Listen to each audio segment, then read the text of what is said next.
The years that followed were carved in steel. Emperor Osman Bey's small tribe, once merely a handful of tents scattered across the Anatolian frontier, began to transform into a living force, a moving empire born of discipline, faith, and the unyielding rhythm of destiny. The victory at the first Byzantine fortress had been more than a conquest, it was a declaration that the age of the nomads had ended, and the age of Osman had begun. Word of his triumph spread across the valleys like the call of a muezzin at dawn. Other Turkish tribes, weary of Mongol oppression and Byzantine deceit, began to drift toward, pledging allegiance to the young Bey whose courage seemed touched by divine fire. Yet, Osman knew that victories could be as dangerous as defeat. Power attracted envy, and alliances built on convenience could collapse in the heat of ambition.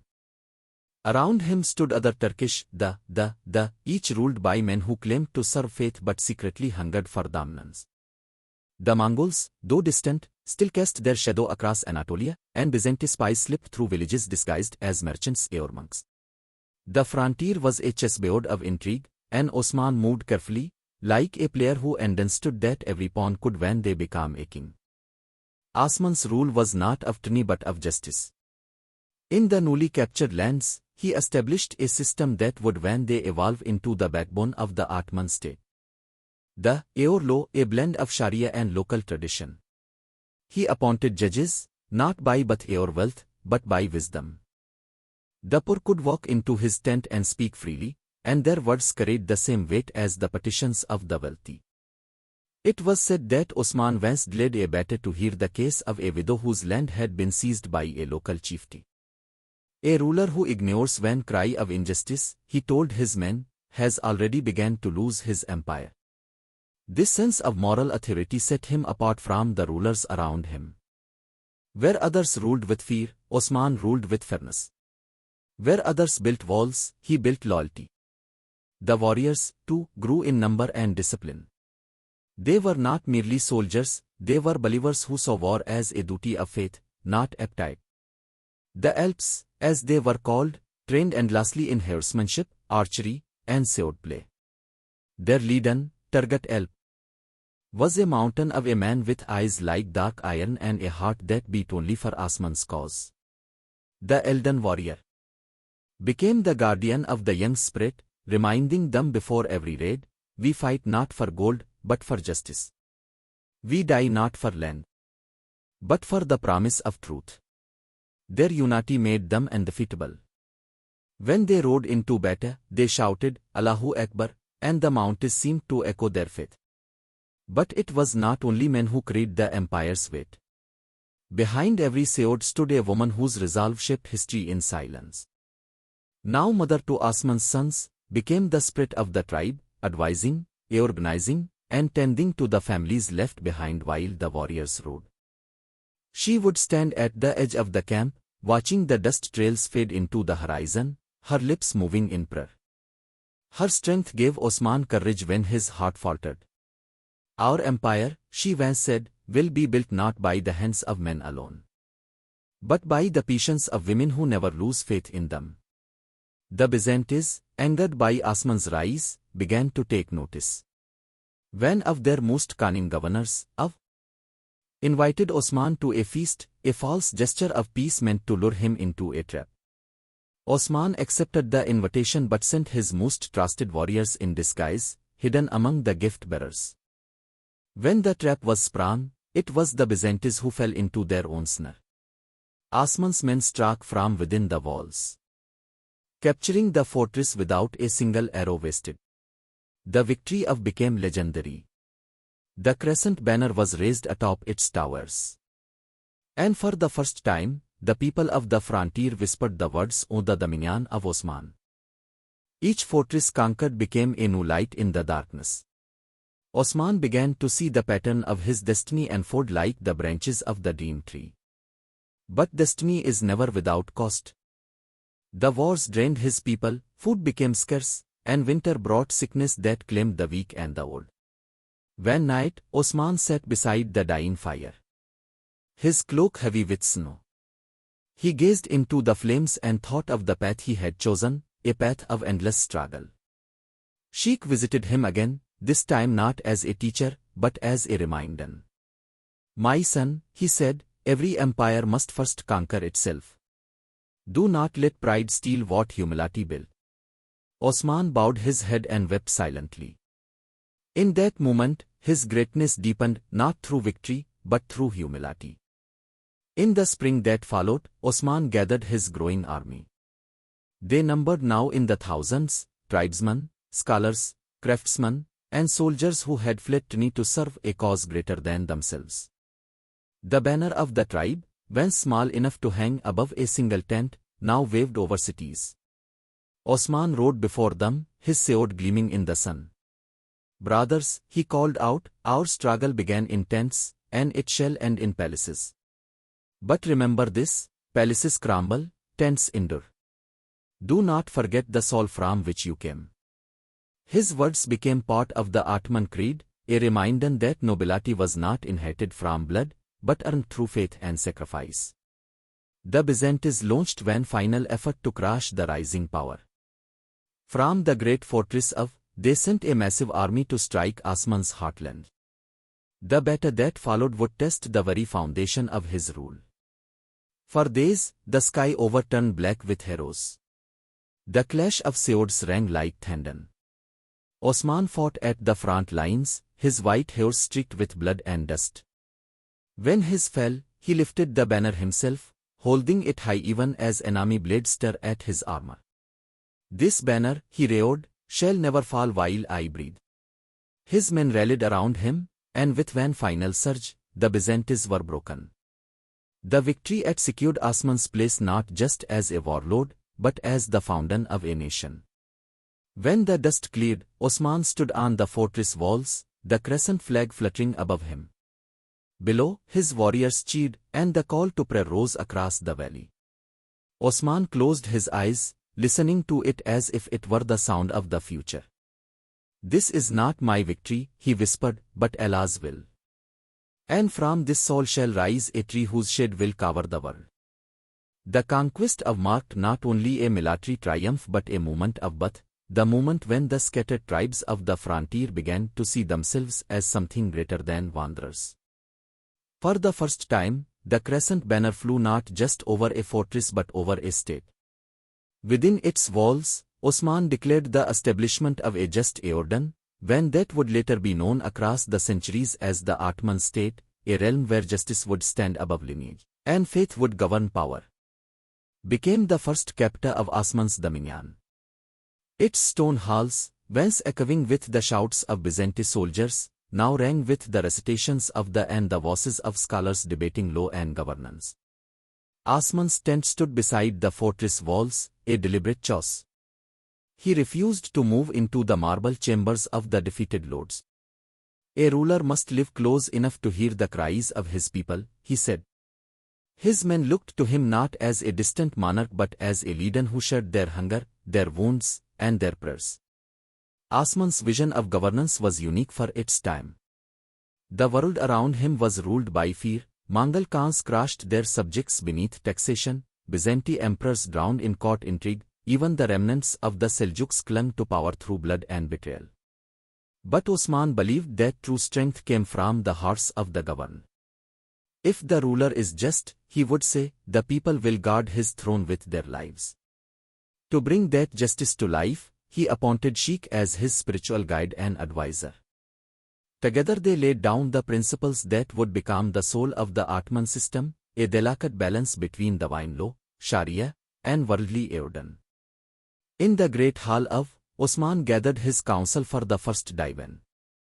The scene was humble, benches, a few oil lamps, and the air thick with the scent of iron and parchment. Yet within that room, the architecture of empire was drawn not in stone but in words. Every man, Osman declared, shall be judged not by his wealth or birth, but by his deeds. Let the tax of the poor be mercy, and the tax of the strong be service. The scholars nodded, the warriors listened, and the chroniclers began to write. The divan of Osman had been born. The first test of this new Eordan came swiftly. Among the frontier tribes, not all welcomed Osman's rise. Some envied his power, others feared his growing influence. One of his closest allies, Bey, began to whisper treachery. Jealous of Osman's victories, sought to divide the frontier by spreading false messages from the Mongol governor, claiming Osman was a rebel against the Seljuk Sultan. The plan was cunning, to paint Osman as an enemy of Islam itself, thus turning the faithful against him. But Osman's spies uncovered the deception before it took root. When was brought before him, bound and trembling, Osman did not look upon him with hatred but with sorrow. You sought to break the unity of the believers, Osman said quietly. Had you lifted your sword against me in battle, I would have forgiven you as a warrior. But you struck from behind, where trust lives. He ordained that be judged by the divine, not by vengeance. When the sentence of treason was passed, Osman prayed for his soul before carrying it out. The message was clear, and in his rule, justice would not be a weapon of personal power but the shield of moral order. As the state grew, so too did its people. Scholars and craftsmen began to arrive from distant lands, refugees from Mongol wars, merchants from Persia, poets from Syria. They found in Osman's lands a rare thing, peace. Villages flourished, trade revived, and caravans carrying silk, grain, and horses wound their way through Anatolia once more. Osman encouraged them all. Let no man fear to work under our banner, he said. The hand that builds is as sacred as the hand that wields the sword. To strengthen the new state, Osman introduced a system that would one day make the Ottomans the envy of the world, the Timar. Instead of rewarding his warriors with gold or plunder, he granted them land to govern and protect. In return, they were to maintain order, collect fair taxes, and raise soldiers when called upon. The land was not theirs to own but theirs to serve. This policy bound the military to the state and the people to their protectors. The bond was not of greed but of duty, a system that would endure for centuries. Yet even as the internal order blossomed, threats continued to rise. The Byzantines, enraged by their defeats, began to gather forces in the cities of Anbasa, determined to crush Osman before his power became irreversible. Spies brought word that a coalition of lords was forming, a crusade in miniature, meant to sweep the Turks from the western frontier once and for all. Osman responded not with fear, but with planning. He sent envoys to the neighboring tribes, calling them to unity. The enemy comes not for me, he said, but for every man who believes he has the right to live free. Among those who answered his call was Alp, a fierce and loyal commandant, and Bey, a strategist known for his patience and intellect. With their help, Osman began to organize his forces for what would become the great frontier wars, battles that would shape the destiny of empires. But Osman was not content with defense alone. He believed that the best shield was a strong sword. We will not wait for the storm, he told his council. We will ride into it. That night, before the campaign began, Osman walked alone through the empty fortress of. The halls that once held Byzantine lords now echoed with the distant sound of his people preparing for battle. He paused at the window, looking out toward the horizon. The crescent moon hung above the mountains, silent, eternal, watchful. My lord, he whispered, I am but one man, yet you have placed the fate of nations in my hands. Let me not fail the trust of the believers. In that prayer lay the secret of his greatness, the humility to know that power was only borrowed from the divine. When dawn came, the drums of war thundered once more across Anatolia. Osman mounted his horse, the white stallion that had carried him through 100 battles. Around him, banners rose like a forest of faith. His warriors, hardened yet hopeful, waited for his command. Brothers, he called, the world will remember us not for what we conquer, but for what we build. Let the sword cut not for pride, but for justice. Let every blow we strike plant the roots of the empire to come. And with that, he raised his blade toward the morning sun. The cry of Allahu Akbar burst from 1,000 throats, echoing through valleys and hills. As they rode out from, the banner of the crescent led the way, no longer the flag of a tribe, but the emblem of a nation being born. The winds that swept across Anatolia carried the scent of blood and destiny. The frontier had become a crucible, a line of fire between two worlds.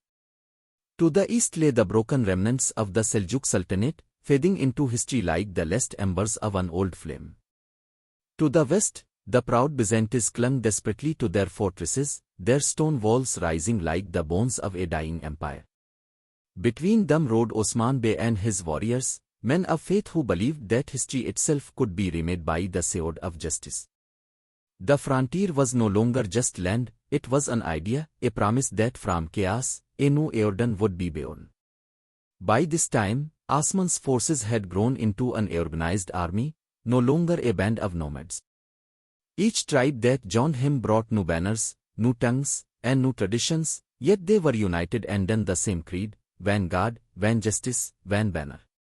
Osman's commandants, Turgut Alp, and Bey, each led their men with loyalty fierce enough to melt steel. They had no written code but lived by one law: never abandon faith, never abandon the banner. The Byzantine frontier lords, alarmed by Osman's expanding power, formed a council at Bursa, gathering troops from Nicaea and Iznik. Their leader, of Bursa, was a proud and ruthless man who saw the Turks as little more than desert nomads daring to challenge the legacy of Rome. They fight with God on their tongues, he sneered, but we have walls and gold. Yet what he did not understand was that Osman's strength did not come from numbers or weapons, it came from belief.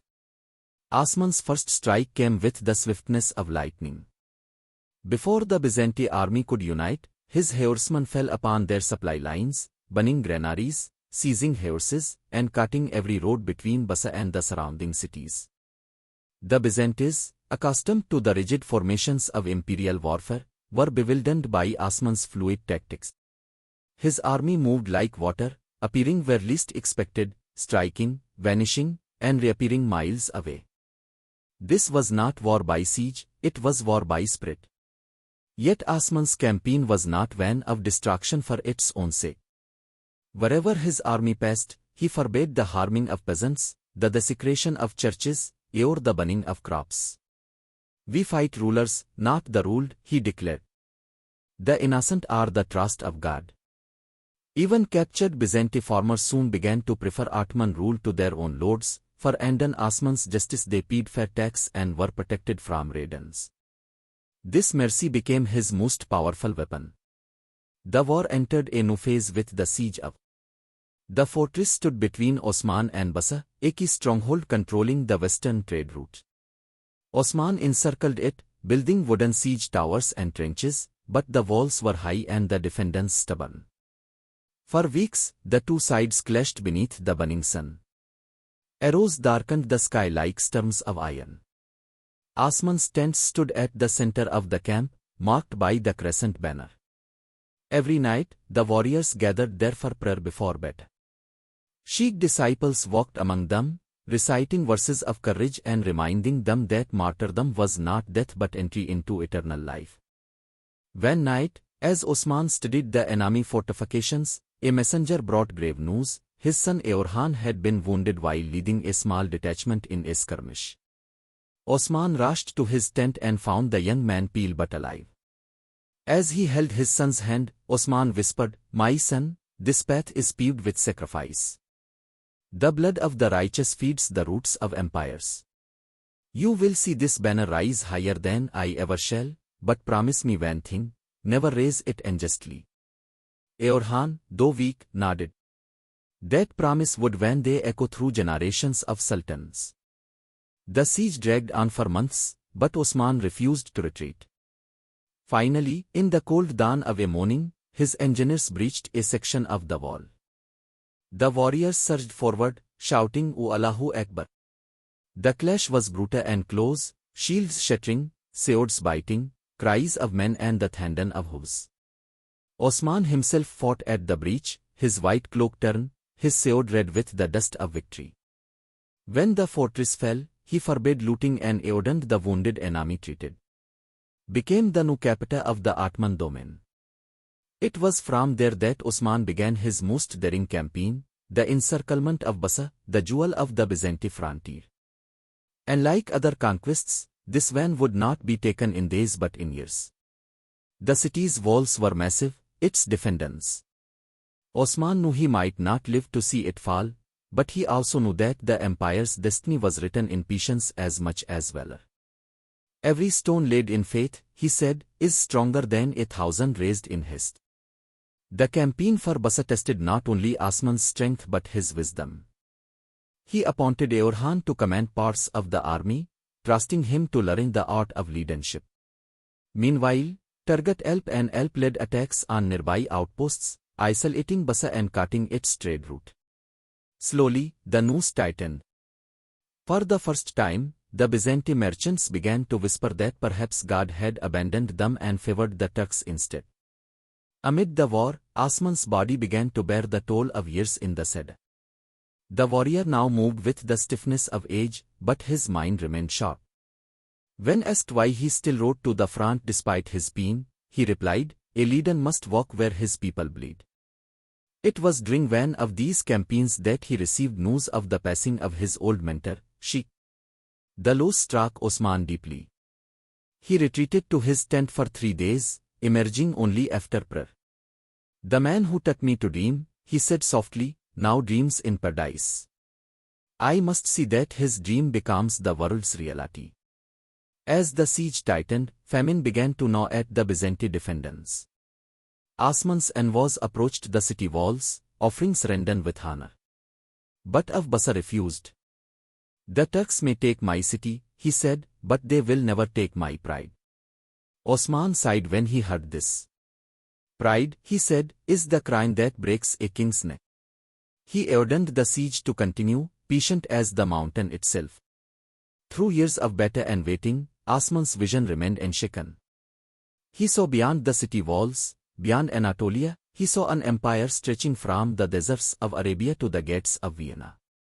The world, he told his commandants, is not conquered by the sword alone, but by the heart that wields it.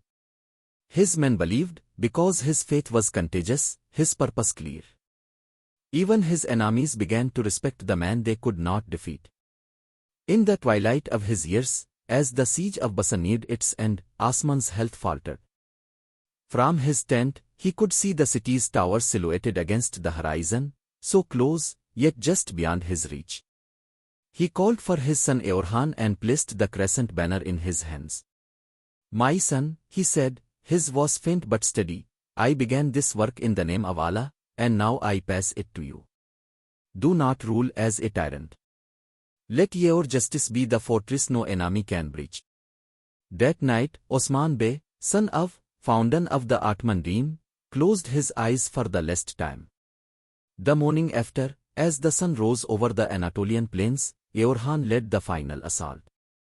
Bursa fell, and the city that Osman could not see in life became his eternal resting place in death. And thus, the frontier wars ended not with conquest alone, but with the fulfillment of a vision.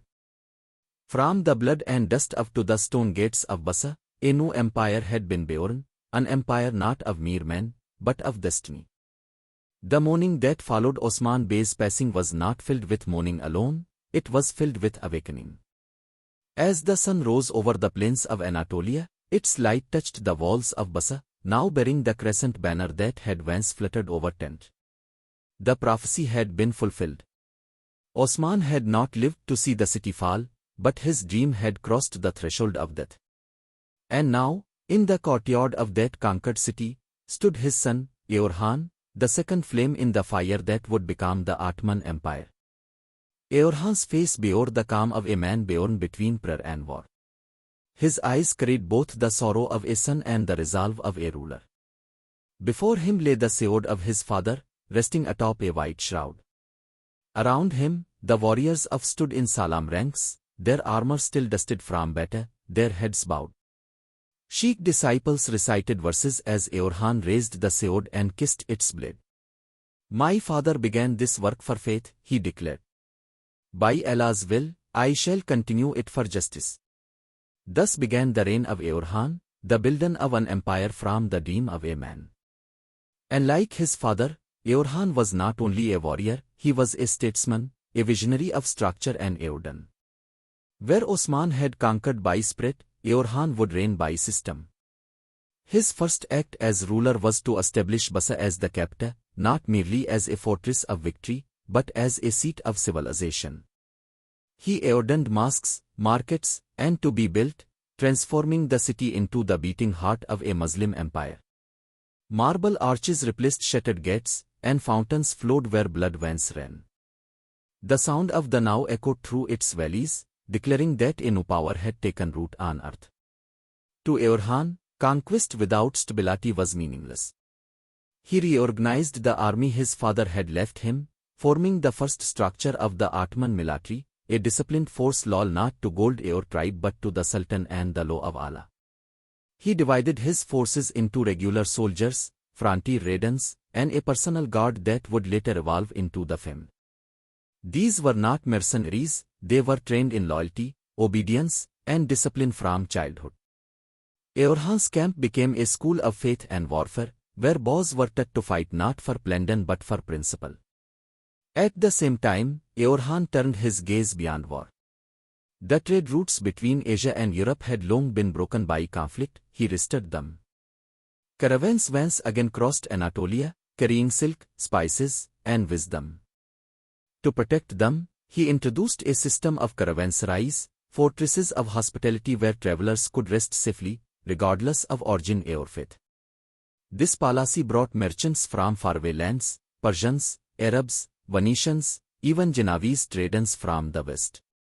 The Ottoman realm began to glow with wealth, but Orhan never mistook wealth for purpose. Gold, he said, is a servant of justice. When it becomes the master, nations fall. And in his rule, the state's law became both written and sacred. He codified his father's early decrees into a system of governance, a book of rules balancing divine law, Sharia, with the needs of the state. Taxes were regulated, corruption was punished with severity. In every province, judges were appointed to ensure fairness, and governors were chosen for loyalty and wisdom rather than lineage. The empire became a living organism, bound together by a single principle, that the ruler is the servant of justice. Orhan's wisdom was matched only by his mercy. When the people of Bursa, once his enemies, came to him pleading for fair treatment, he did not enslave them. Instead, he offered them protection and in his rule. Let those who labor in the fields keep their harvest, he decreed.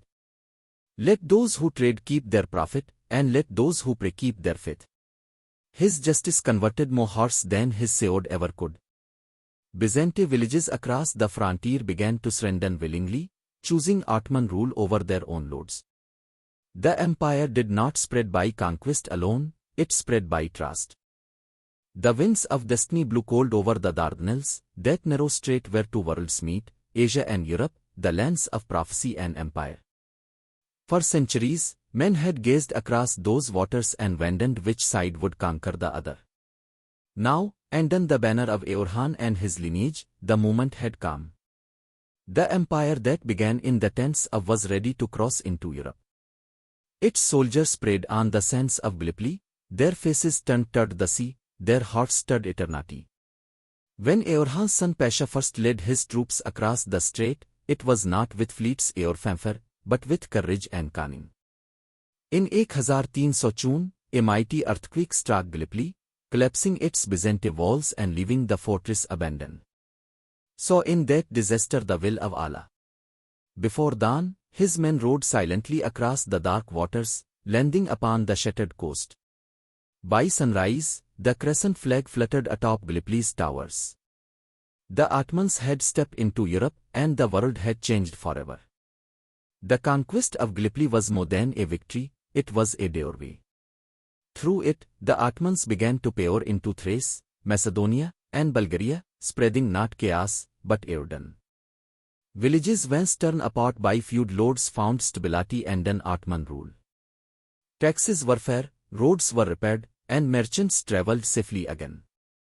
For peasants weary of endless wars, the Turks were not invaders, they were redeemers.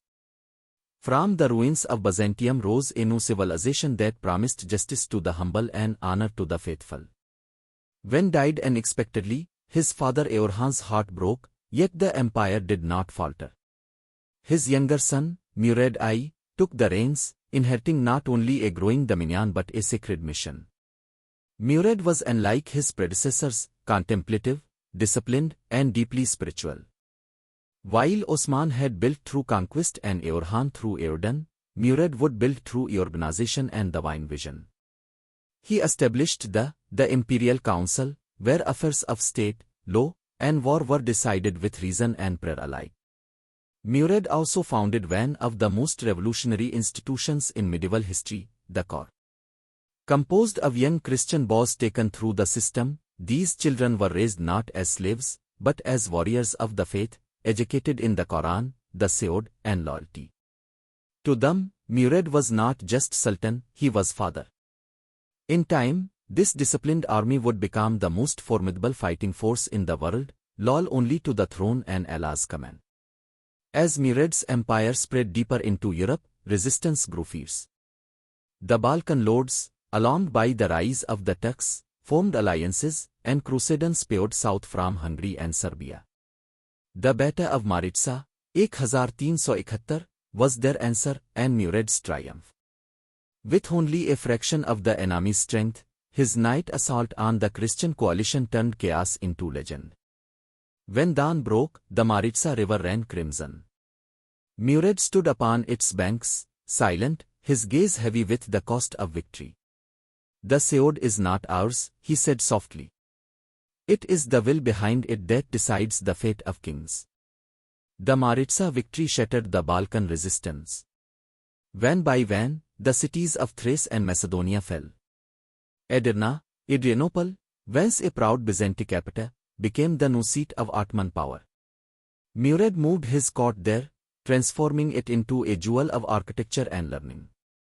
Marble mosques rose beside ancient cathedrals, calligraphers and scholars filled its libraries, fountains mirrored the heavens. The Ottomans had not only conquered new lands, they had begun to create a new civilization. In Edirne's palace courtyards, the Sultan walked barefoot among gardens of tulips, speaking with his soldiers and listening to poets recite verses of courage and love. His rule was guided by two principles, faith and fairness. No subject, Muslim or Christian, was to be wronged without redress. He often disguised himself at night, wandering the city to see his people's condition firsthand. One evening, he overheard a merchant complaining of unjust taxes by a local governor. The next day, that governor stood before the divan, stripped of power. "The Sultan who cannot hear his people," Murad declared, "has no right to rule them." But Europe was not ready to yield. In 1389, a massive Christian coalition led by Prince Lazar of Serbia gathered to crush the Ottomans once and for all. Their armies met on the fields of Kosovo, a plain soaked in myth and destiny. Murad knew the odds were grave, yet he stood resolute. Before battle, he led his soldiers in prayer. "If it is my blood that must water this earth," he said, "then let it bring forth the tree of unity." The Battle of Kosovo was a storm of steel and faith. Arrows darkened the sky, the earth trembled and then cavalry charged. The Ottoman right flank faltered, but Murad rode forth himself, rallying his troops with cries of Allahu Akbar. The Christians broke ranks, and by nightfall, the field was Ottoman. Victory was theirs, but it came at a price. As Murad walked among the wounded, a Serbian noble named Miloš, pretending to surrender, approached him and plunged a dagger into his heart. Murad's guards cut the assassin down, but it was too late. The Sultan fell, his white robes stained crimson beneath the moonlight. His final words, whispered to his vizier, were simple: "Do not mourn me. Bury me where I fall. Let the earth drink the blood that fed its justice." They buried him on that field, and over his grave, they built a shrine, the tomb of Sultan Murad, still standing today. His son, I, was proclaimed Sultan that same night. Known later as the Thunderbolt, was fire where his father had been calm. He inherited not only the throne but the fury of vengeance. With relentless energy, he subdued rebellions, reorganized armies, and struck fear into both East and West. Within a decade, he had expanded the empire from the Danube to the Euphrates. His speed and aggression were unmatched. His enemies said he moved like a storm riding a horse of lightning. Yet reign also revealed the limits of ambition. His hunger for conquest drew him into endless war, first with the Crusaders at 1396, where his victory stand Europe, and then against Timur the Lame, Tamerlane, the Central Asian conqueror who rivaled him in might. Their inevitable clash would shake the world and test whether the empire Osman dreamed of could survive its own greatness. As the century neared its end, the Ottoman Empire stood at the threshold of destiny. It had crossed from Asia to Europe, from tribe to nation, from dream to dominion. The crescent now shone over 3 seas, and the whispers of Constantinople echoed in every heart. The world could sense it, a storm was rising. The empire of Osman was no longer a vision. It was the heartbeat of history itself. The empire that had thundered across continents now stood on the edge of a storm it could not see coming. The reign of I, the thunderbolt, had brought the Ottomans to unmatched glory. From the shores of the Aegean to the plains of Anatolia, his banners flew high, his armies unmatched, his enemies trembling at his name. Yet, as history often warns, greatness breeds pride, and pride invites ruin. Was a man born for battle, swift, fierce, and proud beyond measure. His father, Murad I, had been a man of balance, was fire and fury. Where Murad built alliances, demanded submission. Where Murad tempered conquest with mercy, sought domination. In his 10 years of rule, he crushed the Balkan kingdoms, humbled the Crusaders, and surrounded Constantinople itself with walls of steel. The Byzantine emperor, reduced to desperation, paid tribute to survive. The dream of Osman seemed near fulfillment, yet even as looked toward the city of the Caesars, another conqueror was looking toward him. To the east, beyond the mountains of Persia and the deserts of Samarkand, rode Timur the Lame, Tamerlane, a man who called himself the Sword of Destiny. He had conquered empires from Delhi to Damascus, leaving behind pyramids of skulls. Where saw himself as Allah's chosen ruler, Timur saw himself as his wrath. Their destinies could not coexist. It began with letters, words as sharp as spears. Timur, accused of arrogance, mocked Timur's lineage. Diplomacy failed, pride fanned the flame, and war became inevitable. In 1402, 2 worlds collided near the city of Ankara. The heat was suffocating, the ground trembled beneath tens of thousands of hooves. On one side, the Ottoman legions, disciplined, seasoned, proud. On the other, Timur's horde, wild, vast, and cunning. At dawn, the battle began. Stood firm behind their shields, their chants echoing like thunder. Arrows darkened the sky, and the earth shook with catapult fire. For hours, neither side yielded. Then, as the sun reached its zenith, the tide turned. Timur unleashed a trap, his steppe cavalry, hidden behind hills, encircled the Ottoman ranks. Dust and screams filled the air. Confusion spread, alliances broke. Some Anatolian within army defected to Timur, seeking revenge for past conquest. The Ottoman formation shattered. Fought like a lion in the midst of chaos, his armor dented, his sword red with blood. He called his men to rally, but the battle was lost. Surrounded and exhausted, he was captured, the first Ottoman Sultan to fall into enemy hands. Timur's soldiers dragged him before their master. Accounts differ on what followed, but all agree that Timur mocked him, saying, "Had you been humble, the world might have been yours." For the first time since Osman's dream, the Ottoman crescent trembled. Timur's forces swept through Anatolia, burning cities, freeing rival princes, and dismantling the empire piece by piece. The Ottoman unity fractured into chaos. The Anatolian reasserted independence, and sons, Isa, Musa, and turned on each other, each claiming the throne. It was a time of darkness, the interregnum, 1402, 1418, a civil war that nearly ended the dynasty. Brother fought brother, cities burned, and the banner of the Ottomans was torn.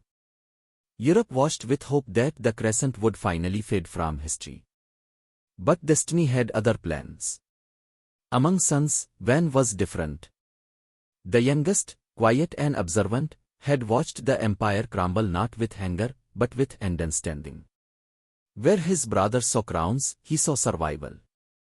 From his base in, he built alliances carefully, restoring old loyalties, promising peace to provinces. His patience was his weapon, and faith his guide.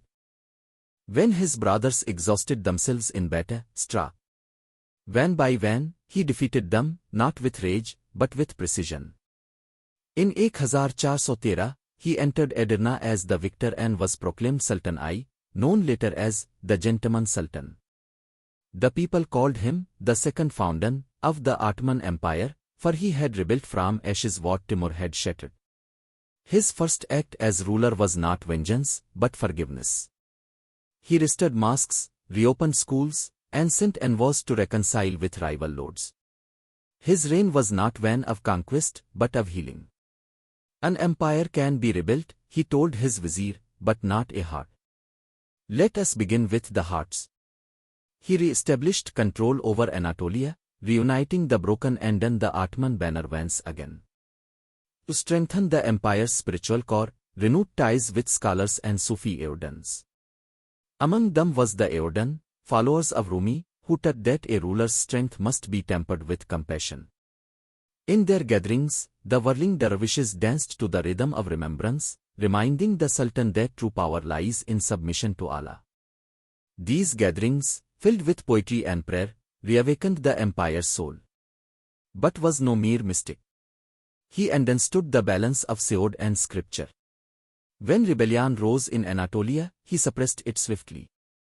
When the Byzantine emperor in Constantinople sought to exploit Ottoman weakness, reminded him that the empire still breathed. Slowly, methodically, he restored what had been lost.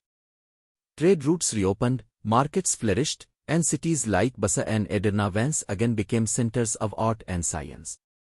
Still, shadows lingered. The wounds of Ankara had left scars. They had tasted defeat. Rival nobles whispered that the empire's glory was gone forever. Answered not with words but with deeds. He rebuilt the army, reformed its ranks, and reminded his people of their purpose, not domination, but destiny. When his reign neared its end, gathered his council and said, "We were tested by fire and did not perish. The tree of Osman lives, though its branches were scorched. Nurture it, for one day it will shade the world." His son, Murad II, inherited not only the throne but the vision of endurance, to complete what his ancestors had begun. When I passed away in 1421, the empire mourned deeply. His tomb in Bursa became a symbol, not of conquest, but of resurrection. The empire that had fallen under Timur now stood reborn. The crescent once dimmed had begun to shine again, brighter and steadier. And beyond the horizon, another light began to rise, his grandson, a boy named, who would grow to be the conqueror of Constantinople. History's tide was shifting once more, and the world did not yet know that the age of empires was only beginning. When Murad II passed from this world in 1451, the empire wept as one body. Yet, within its grief, a flame of destiny still burned. His son, only 19, ascended the throne, young in years but ancient in vision. To many, he was merely a boy. To history, he would become Fatih Sultan, the conqueror, the man who turned a dream into eternity. From the moment he wore the turban of rule, eyes were set on a single horizon, Constantinople. For more than 1,000 years, it had stood unconquered, the jewel of empires, the fortress of Christendom. Every sultan before him had gazed upon its walls with longing, every attempt had failed. Yet in heart burned the prophecy of the Prophet Muhammad, "One day, Constantinople shall be conquered, blessed is the commander who conquers it, and blessed are his soldiers." While the old ministers doubted, calling the dream impossible, saw not stone walls but divine promise. "If my ancestors reached its gates," he said, "I will enter them." He began with preparation unlike any the world had ever seen. In Edirne, he summoned engineers, architects, and artisans from across the empire. For months, the sound of hammers filled the air as they forged the great cannons of urban, monstrous weapons capable of shattering walls that had stood for centuries. On the shores of he ordered the construction of a fortress opposite his father's Anadolu, choking the strait and sealing the Byzantine city from it. When the fortress was completed in mere months, its towers rose like claws of destiny over the blue waters. No ship could pass without Ottoman permission. Constantinople, long untouchable, was now surrounded by the will of one man. As the spring of 1453 arrived, army, more than 1 lakh strong, gathered before the walls. The city's defendants, led by the last Byzantine Emperor Constantine XI, stood resolute but outnumbered. The world watched, Christian Europe prayed for the city's salvation, while the Muslim world prayed for its fall. Between them stood, calm, methodical, and unyielding. Before battle, he gathered his commandants and said, "This city is not taken by the sword alone. It must be earned by faith, patience, and unity. Remember, the Prophet's words are not promises, they are calls to duty." His generals bowed their heads, their hearts steady with belief. That night, under the crescent moon, the muezzins' call to prayer rolled like thunder across the plains. At dawn on April 6, 1453, the siege began. Cannons roared, shaking the earth, the city's walls shuddered but stood. Day after day, the bombardment continued. The Byzantines fought bravely, repairing breaches by night, praying by candlelight. Yet was relentless. He ordered tunnels dug beneath the walls, wooden towers raised above them, and fleets assembled on land. When the Byzantine chain blocked the Golden Horn, he performed an act that astonished the world. He had ships hauled over land, greased planks laid across the hills, oxen and men dragging entire warships from the to the Horn. When dawn broke and the defendants saw Ottoman sails gliding over the hilltops, their courage faltered. Even the heavens, they thought, had turned against them. Strategy was no longer siege, it was inevitability. Weeks passed. The city's food dwindled, its walls cracked, and its prayers grew desperate. Still, Emperor Constantine refused surrender. He walked the walls himself, sword in hand, saying, "Better to fall beneath the cross than live beneath the crescent." Yet in his heart, he must have known, fate had already chosen its hour. On the night of May 28, the Sultan gathered his army one last time. Torches blazed, illuminating a sea of faces. In a voice steady as the stars, he said, "Tomorrow, we either wear the crown of victory or the shroud of martyrdom. Let no one retreat. Let no one falter. For this is the night written before time itself." His soldiers wept and shouted, "Allahu Akbar," their cries echoing across the. Before dawn on May 29, 1453, the final assault began. Drums thundered, horns bled, and waves of soldiers surged against the walls. For hours, the battle raged like a tempest. The Byzantines fought with unmatched valor, arrows rained, swords clashed, and fire consumed the gate. Advanced in disciplined ranks, climbing ladders, shielding themselves from stones and bowling all. Then, at last, a breach opened near the gate of St. Romanus. The defendants faltered, and through the smoke, the young Sultan's banner rose, the white crescent on red silk. With a roar that seemed to shake the heavens, the Ottomans poured in. The walls that had withstood 1,000 years crumbled beneath the will of 19 years.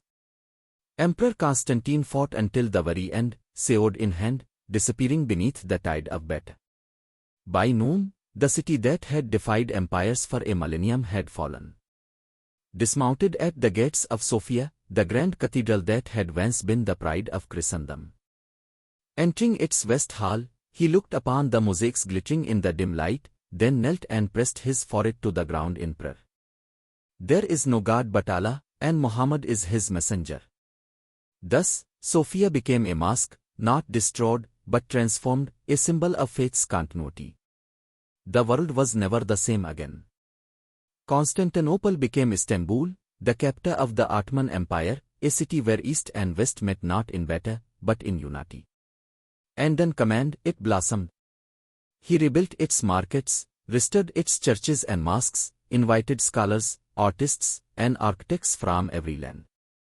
Christians, Jews, and Muslims lived side by side under his rule.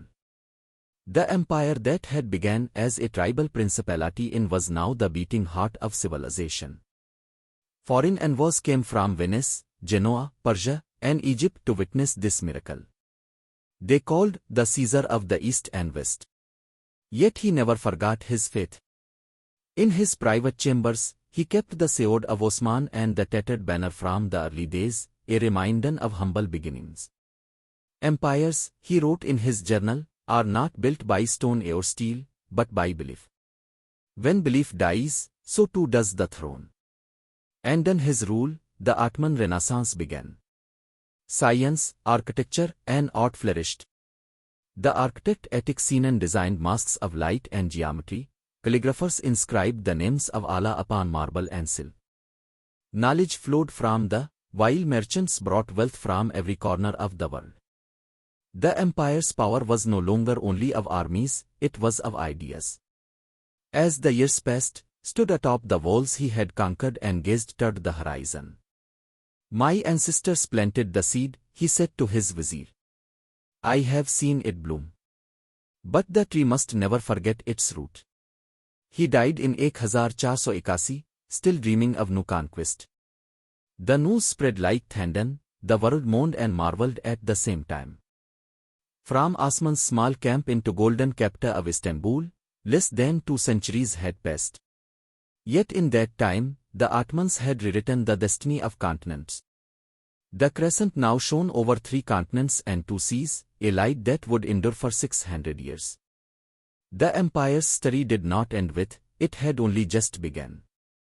Behind his legacy came sultans, scholars, and warriors who carried his vision forward, Suleiman the Magnificent, the lawgiver who would complete the empire's golden age, Selim the Grim, who brought the caliphate to Istanbul, and countless others who wove their chapters into the eternal fabric of the Ottoman saga. But it all began with a dream seen by Osman beneath the crescent moon, a vision of a tree whose branches would cover the earth. That dream, carried through faith, fire, and centuries, became the empire of light and shadow. And though its palaces may crumble and its banners fade, the story endures, whispered by the wind that still moves through the domes of Istanbul, reminding all who listen. Every empire begins as a prayer, and every prayer, if sincere, becomes history.